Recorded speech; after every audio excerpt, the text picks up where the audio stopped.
মানুষটা কিন্তু বলে কিসের জন্য, বলছে আমি যখন নামাজ পড়ছিলাম না, কিন্তু আমি কিছু বুঝতে পারছিলাম না, আমি যখন দাড়ি রাখছিলাম না কিন্তু বুঝতে পারছিলাম না, কিন্তু আমার স্ত্রী একটাই শিক্ষা দিল, এই শিক্ষাটা দিল যে তুমি নামাজের সঙ্গে সঙ্গে তুমি দাড়িও রাখো। জোরে হবে না? বিরাদার ইসলাম মুআজ্জাজ সামনে গেলাম, আমি আয়াতে কারিমা তেলাওয়াত করেছিলাম। আমার রব্বুল আলামিন পবিত্র কোরআন শরীফের মধ্যে ঘোষণা করে বলেন, মুহাম্মাদুর রাসূলুল্লাহ সাল্লাল্লাহু আলাইহি সাল্লাম। আমার আল্লাহ বলে মুহাম্মদ সাল্লাল্লাহু আলাইহি সাল্লাম হচ্ছে আমার প্রিয় রাসূল। জোরে বলো সুবহানাল্লাহ।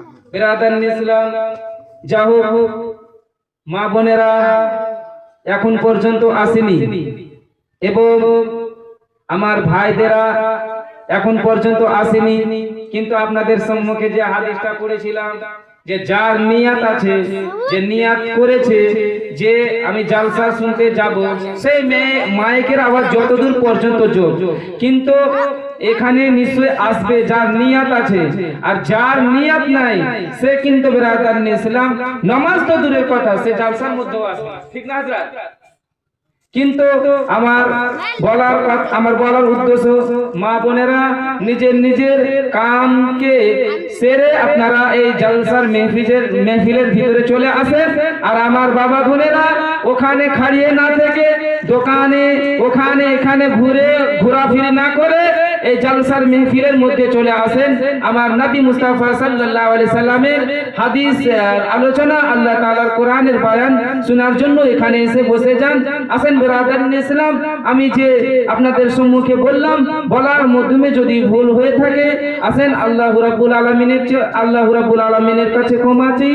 সকলে বলেন লা ইলাহা, এই ছেলেরা লা ইলাহা ইল্লাল্লাহু মুহাম্মাদুর রাসূলুল্লাহ সাল্লাল্লাহু আলাইহি ওয়াসাল্লাম, আস্তাগফিরুল্লাহ রাব্বি মিন কুল্লি জামবি ওয়া আতুবু ইলাইহি।